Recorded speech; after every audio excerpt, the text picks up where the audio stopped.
Welcome back to another episode of Rock Boys Football, taking a look at a very intriguing matchup, week two. A team that we've talked a lot about, both these programs during the offseason, in terms of like the potential for both these teams is really special. I mean, two of the more talented programs that you see across the country. You're going to find out a lot about these programs in this week two matchup as the Aggies go on the road and face a Miami Hurricanes team that I thought was really impressive in their season opener. Both these teams really impressive. It's really excited to get into this one. A lot of names that I want to talk about now. Before we do, again, just want to say thank you to you guys. It's the amount of support you guys have shown the boys all offseason and as we've gotten into this college football season truly does mean a lot. So if you do enjoy the content, consider subscribing to the channel. But more importantly, like the best part about doing these breakdowns are hearing from you guys in the comment section, talking ball with you guys. So let us know in the comment section your picks, some keys to the games. Appreciate you guys rocking with the boys like you do. Dill, I'm going to give you the T-box here. How are we feeling about this week two matchup? I think to start off, it was nice to see both these teams play like they're supposed to play when they play inferior opponents. Because frankly, Yes. last year, like Wigman and Tyler Van Dyke against weak teams didn't necessarily like cut them up like they should. And there were mistakes and it was a little sloppy. I thought both teams, for the most part, obviously Van Dyke had the one pick, but frankly, that was just a really good play by that guy in the secondary. They both played really good football and really clean and again, dominated the way they're supposed to. So now can that carry over when they go play the teams that they're supposed to bang with and have big games and can they go play a really that was my biggest take was like, the Aggies and the Hurricanes just were more talented than the teams they played week one. But it was nice to see them just come out and do what they were supposed to execute both offenses. I thought at a really high level, both these teams.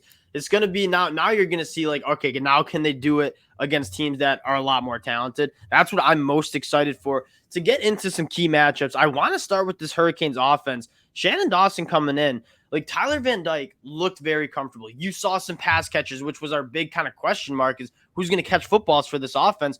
Those guys stepped up. But I want to start with something that just doesn't get talked enough about. And this is still a Mario Cristobal team. Like they're going to want to run the football and be physical. This offensive line, I think, is really, really good. And you saw them lean on this physicality of this offensive line and run the football in a really, really effective way. Can they do that against this Texas A&M front seven that is really talented? I think is a massive storyline in this game. Well, and that's what I'm excited about because, like, yeah, this offensive line really struggled last year, but they overhauled it. There's not really much you see. I mean, Jalen Rivers kind of coming out of nowhere, a guy who I wasn't super familiar with, but looked awesome yesterday. I mean, Maui Goa, we knew he was super talented, but even given his talent, playing that well as a true freshman, very, very impressive. And then obviously filling in the middle with Cohen and Lee. This is a unit that, again, that looked like the unit you kind of want to see from a Mario Cristobal team, and you never really saw last year. But that will be now the question is they're going to play one of the most talented defensive fronts I've really seen in a long time, a unit that A&M I don't think necessarily played up to their talent last year, but now they were young. No, they were all young. So now they're all gotten another year. Walter Nolan had a couple TFLs last week. Like, let's go. This is like the primetime heavyweight fight. Let's go see who's going to who made the jumps they need to make to take their teams to the next level. Another thing I know in this Miami run game is I love their running backs. Like it's a stable of guys that all do some different things. Like you want a heavier one, Mark Fletcher, 225, runs the ball behind his pad level. You have a guy in Jay Allen who I just think is a really complete running back that really kind of surprised. I mean, out of Nebraska had some good stuff, but I mean, he's going to be a staple in this offense. And then Henry Parrish in space looked phenomenal. I like this running attack. Though I think you talk about really intriguing matchups. We've been banging the table the last couple of years with this Hurricanes pass catching group, just not being good enough. You have a guy in Colby Young who I think maybe a lot of national college football fans don't know yet. I think the Hurricane fans certainly do if you've been reading the fall camp practice notes. I cannot wait to see. I mean, this was the best unit in the country against the pass last year, Texas A&M, going up against a receiving core that last year was a huge weakness. This year, I think might be a really good strength to this Hurricanes team. And that's the thing, to have Colby Young emerge kind of, and we knew Xavier Prepo, when you get the ball in his hands, you love seeing him. He's just got to stay healthy. But to get that kind of true number one looking guy who does kind of everything, can get downfield, can catch a screen and take it to the house, just be that complete number one wideout. It just didn't feel like they had it. They didn't have an identity who to go to. Now it feels like they do. Colby Young, he might be that guy for this offense. And I just think that's huge. And something I think, frankly, you need when you play those big teams and you need like those important downs. Like, okay, who is going to be the guy? Who's going to create a bad matchup? Like, they didn't necessarily have that. But yeah, Colby Young played really good. And frankly, I don't want to just like pretend like Jacoby George also didn't play really good because like he even emerged as like a very real threat. So I think now you have a complete wide receiver core that you're comfortable with.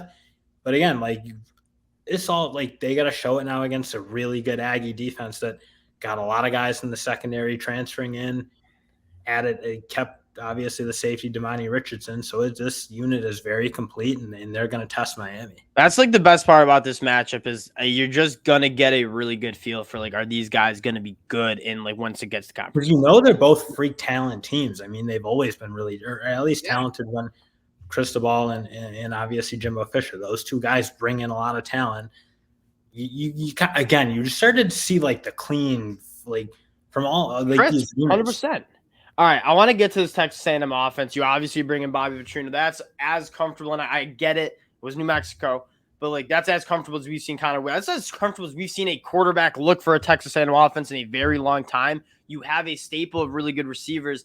Still, Miami, I think, looked really good on the defensive side of the ball. I want to start up front again. This is a defensive line for Miami that I think is one of the better units in the country versus an A&M offensive line that we've said has the guys.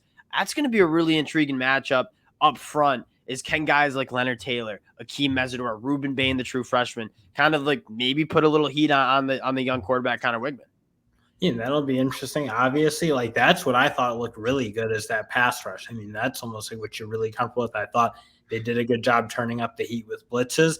To me, what I'm kind of looking for from this Miami team and what I thought they struggled with last year was when a team really committed to running the ball inside the tackles and kind of attacking a defensive line that's good, but it wasn't always the biggest. I think A&M's kind of got the personnel. They have a big physical offensive line. They have a couple of really physical running backs. That'll be, to me, what I'm looking for from Miami is can they stand up against a rushing attack that wants to kind of play a style that I don't necessarily think Miami always wanted to play last year. Yeah, and again, having a guy like Moten, like a big body on the defensive line, kind of step up is going to be massive. Looking at this pass catcher group, like we spent a lot of time talking about the Hurricanes and like how we're really happy about the pass catcher stepping up. You hear a lot of buzz around Ohio State, USC, elite wide receiver rooms. Texas A&M's got to be up there. I mean, with Thomas emerging the way, like playing the way he did last week, I mean, you knew Moose Muhammad and obviously Evan Stewart. I'll bang the table forever to say he's arguably the best wide receiver in the country. Woo. But Thomas emerging as like a guy who a big physical wide receiver is going to go catch contested catches. I mean, now they have three legitimate NFL players led by a true star in Evan Stewart. Like, again, it just comes down to Connor Wigman and can they get the ball in these guys' hands? Because these are the guys on offense who I think if you're going to be a really dynamic offense, they're going to be leading the way. Because I love the rushing attack, but you just have so much talent in this wide receiver group.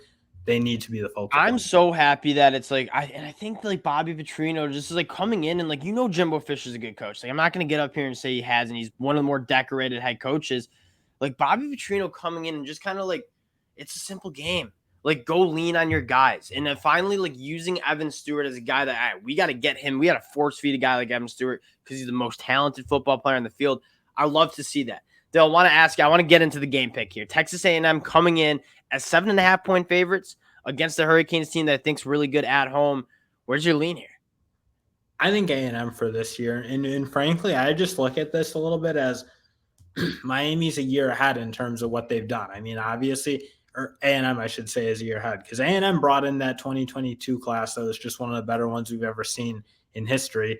Miami then kind of followed it up, or Miami then brought their 2023 class in. So I just think A&M's a year ahead, like Evan Stewart, Walter Nolan, Shamar Stewart. Like they're just all second-year players. They've already gone through their growing pains.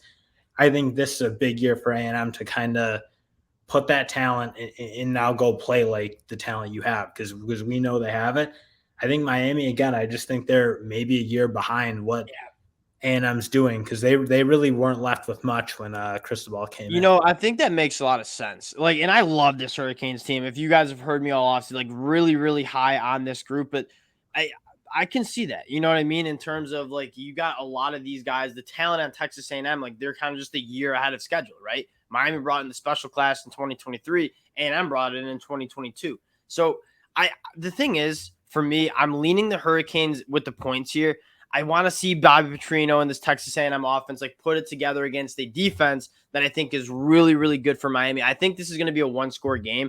Texas A&M might win, but it's hard for me to see like this being a 2-score game with how good I think this Miami team is, especially on the defensive side of the ball. Cannot wait for this one. We're going to learn so much about both these programs after week 2. We'll definitely be breaking it down after it happens. Guys, appreciate you rocking with the boys again. If you do enjoy the content, consider subscribing to the channel and drop your picks in the comment section. Let's chop it up there. Appreciate y'all. We'll talk to you guys later. Peace.